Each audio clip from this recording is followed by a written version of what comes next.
శ్రీనివాసరావు గారు నమస్తే అండి. నమస్కారం అండి.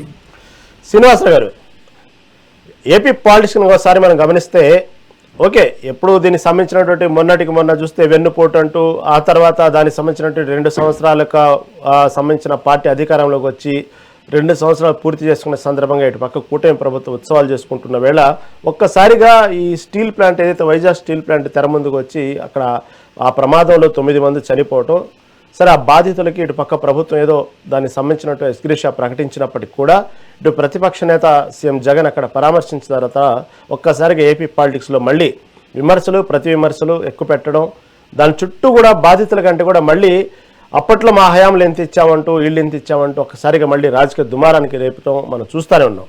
ఓవరాల్గా దీని మీద ఏమంటారు? అందరికీ నమస్కారం అండి. సో రాజకీయ నాయకుడు అనేవాడు ఎవరు కూడా ఏ చిన్న అవకాశం దొరికినా వదులుకోడండి. దాన్ని రాజకీయం చేస్తాడు, దాని ద్వారా ఏదో ఒక లబ్ధి పొందాలని చూస్తాడు. అది ఏ పార్టీ అయినా ఎవరైనా చేసేటువంటి విషయమే. అయితే దీనివల్ల అంటే ఇప్పుడు ఏదో విశాఖపట్నం స్టీల్ ప్లాంట్లో ఒక ప్రమాదం అది. సో ఎక్కడా కూడా మానవ తప్పిదం కాదు, అది ఎక్కడో మెకానికల్ ఫెయిల్యూర్. సో దీన్ని పట్టుకొని అంటే అక్కడ మనుషులకి ఇంకా అంత్యక్రియలు కూడా జరగకముందే సో దీన్ని వెంటనే రాజకీయంగా వాడుకుందాము అనేటువంటి ఆలోచన అంత సబబైనది కాదండి.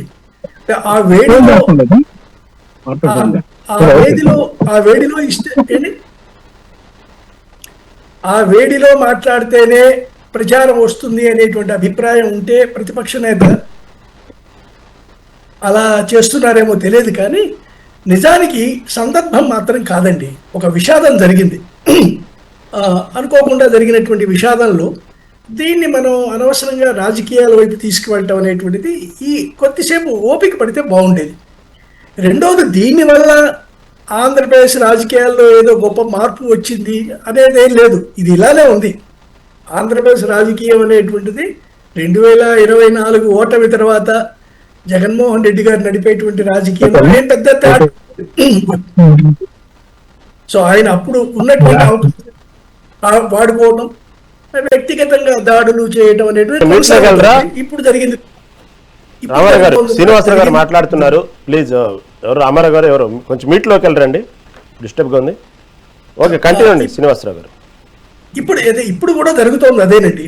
ఏ చిన్న అవకాశం దొరికినా దాన్ని వాడుకొని ప్రజల్లోకి వెళ్ళాలనేటువంటి ప్రయత్నం జరుగుతుంది. ఇందులో ఏం తప్పులేదు, రాజకీయంగా చూసినప్పుడు తప్పులేదు. ఏ రాజకీయ పార్టీ అయినా ప్రజల్లోకి వెళ్ళాలని కోరుకుంటుంది, వెళ్ళే అవకాశాలను వెతుక్కుంటుంది. అయితే ఆ వెతుక్కునే అంశాలను కొంచెం జాగ్రత్తగా చూసుకోవాల్సిన అవసరం ఉందండి. ఒక విషాదాన్ని, మానవ విషాదాన్ని దీని కింద రాజకీయ అవసరం కోసం, రాజకీయ లబ్ధి కోసం అనేటువంటి చేయకుండా ఉండాల్సింది. గతంలో వారు చేయలేదా వీరు చేయలేదా అనేటువంటి ప్రశ్నలు వస్తాయి. అయితే మనం మన వైపు నుంచి బాధ్యతాయుతంగా చేస్తున్నామా లేదనేటువంటి చూసుకోవాల్సిన అవసరం ఉంది. ఇక చంద్రబాబు గారు వెన్నుపోటు పొడిచాడు అనేటువంటి పదం, సో అది ప్రజలు నిర్ణయిస్తారు. ఆయన నిజంగా వెన్నుపోటు పొడిచాడా, 2024 తర్వాత కూడా వెన్నుపోటు పొడుస్తూనే ఉన్నాడా అనేటువంటిది. అయితే రాజకీయంగా ఆ పదాన్ని పదే పదే గుర్తు చేయటంలో మాత్రం ఒక ఆలోచన ఉందండి జగన్మోహన్ రెడ్డి గారు, వారి పార్టీ సలహాదారుల వెనకాల. సో ఎంతసేపటికి ఈ విషయాన్ని పదే పదే చెప్పడం ద్వారా ప్రజలలో అది స్థిరపడేలాగా చేద్దాము అనేటువంటి ఆలోచన ఉంది. కాబట్టి 2 సంవత్సరాలు అయింది. జగన్మోహన్ రెడ్డి గారి అంచనా ప్రకారం ఇంకొక 6 నెలల తర్వాత తను ప్రజారంగంలోకి వస్తాను అని ఆయన ముందే చెప్పారు. సో ఒక ప్రజాక్షేత్రంలోకి వచ్చి లేదా ఒక నడక మొదలెడతాను, రాష్ట్రమంతా పాదయాత్ర చేస్తాను అనే దానికి తగినటువంటి నేపథ్యాన్ని నిర్మించుకుంటున్నారండి ఇప్పుడు. సో నేపథ్యాన్ని నిర్మించుకోవటం కోసం ఈ విషాద సంఘటన వదిలేసి పాలనాపరమైనటువంటి లోపాలని, పాలనాపరంగా సక్రమంగా చేయనటువంటి విషయాలు చాలా ఉన్నాయి. వాటిని ఎత్తుకొని కనుక ప్రజల్లోకి వెళ్ళగలిగితే బాగుంటుంది అనిపిస్తుంది నాకైతే. సో ఈ విషాద సంఘటన పక్కన పెట్టి మనం అక్కడ శవాలు ఉండగానే ఆ బాధితులు ఇంకా వాళ్ళకి ఆ షాక్లోంచి తేరుకోకముందే దాన్ని మనం తీసుకెళ్ళి ప్రజలకి, చంద్రబాబుకో ఇంకొకరికో ఆపాదించి దాన్ని తీసుకొని చేయడం అనేది అంత మంచి విషయం ఇక్కడ ఏదైతే స్వయంగా లోకేష్ ప్రకటించారు కదా, ప్రమాదం జరిగినప్పుడు 24 గంటల్లో 25 లక్షలు ఎవరైతే బాధితులు వాళ్ళ అకౌంట్లో వేస్తామని, దానికి జగన్ పరామర్శ సందర్భంగా చెప్పిన వ్యాఖ్య, అసలు ఆయన ఇచ్చేదేముంది, అది వాళ్ళకి వచ్చే అమౌంట్, ఈయన స్పెషల్గా ఇచ్చేదేముంది అంటున్నారు. ఏంటంటే దాని క్లారిటీ ఏంది? అంటే ఇప్పుడు క్లారిటీ ఏముందండి, గవర్నమెంట్ ఏమో రూల్స్ ఉంటాయి. ఏ గవర్నమెంట్ అయినా, జగన్ అన్నా చంద్రబాబు నాయుడు అన్నా, ఏ ప్రమాదం దేన్ని బట్టి స్థాయిని బట్టి ఎంత ఇవ్వాలి అనేటువంటిది దాని ప్రకారం ఇవ్వక తప్పదు, అది ఇస్తారు కూడా.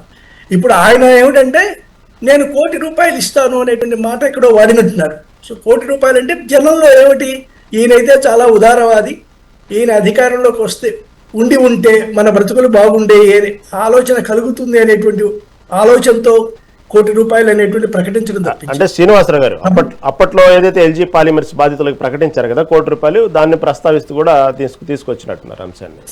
ఇప్పుడు చాలా సందర్భాల్లో అండి ప్రకటించిన దానికి చేతికి అందేదానికి చాలా తేడా ఉంటుందండి. సో ఇప్పుడు ఏ ప్రభుత్వంలో అయినా సరే ఆ రోజు చేసేటువంటి ప్రకటన వేరు, నిజంగా బాధితులకు అందాయా అనేటువంటిది అది వేరు. ఇప్పుడు ఇంత ఉదారంగా మేము నష్టపరిహారాలు చెల్లిస్తాము అనేటువంటి ప్రభుత్వాలు ఎన్నో మారాయి, వరుసగా అన్ని ప్రభుత్వాలు ఉన్నాయి. ఇప్పటికీ భారీ ప్రాజెక్టుల కింద కట్టినటువంటి వాటిల్లో భూములు తీసుకొని ఇప్పటికీ నష్టపరిహారం ఇవ్వని అందని వాళ్ళు ఉన్నారండి చాలా మంది.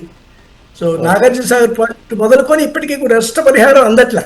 సో పబ్లిక్ పోస్టరింగ్ వేరు, బహిరంగ మాట్లాడటం వేరు, వాస్తవంగా ఇచ్చేటువంటి ఇది చూడాల్సిన అవసరం ఉంది. ఈ ₹1,00,00,000 వ్యవహారం కూడా అలాంటిదే. సో మీరు చెప్పినట్టు ఆ సంఘటన జరిగినప్పుడు లేదా ఆ నష్ట నివారణప్పుడు ఆ సమయంలో ఏదో మాట చెప్తారే కానీ తీరా రాజకీయ నాయకులు తీరా బాధితులకి ఆ సహాయం లేదా ఎక్స్గ్రేషియా దానికి సంబంధించినటువంటి సొమ్ము అందిందా లేదా అనేది మాత్రం గ్యారెంటీ ఉండదు అంటారు.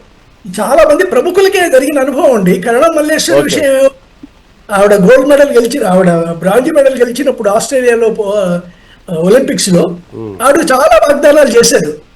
కరణం మల్లేశ్వరికి ఏం జరిగింది ఆవిడే చెప్పింది, నాకు వాగ్దానాలు తప్పించి యాక్చువల్ గా ఏం జరగలేదు అని. సో అంత పెద్దకి ఒక పెద్ద రాష్ట్రానికి గొప్ప పేరు తెచ్చిన ఆవిడకి జరగనప్పుడు ఇప్పుడు పోయిన వాళ్ళు చాలా కింది స్థాయి ఉద్యోగులు, వీళ్ళని పట్టించుకుంటారా ఈ రాజకీయ నాయకులు? అందుకని వాగ్దానాలకి నిజానికి వాటిని చూపడానికి అంటే ప్రాక్టికల్గా చేసి చూపించడానికి ఉన్న తేడాన్ని చెరిపేసేటువంటి ప్రభుత్వం కావాలి.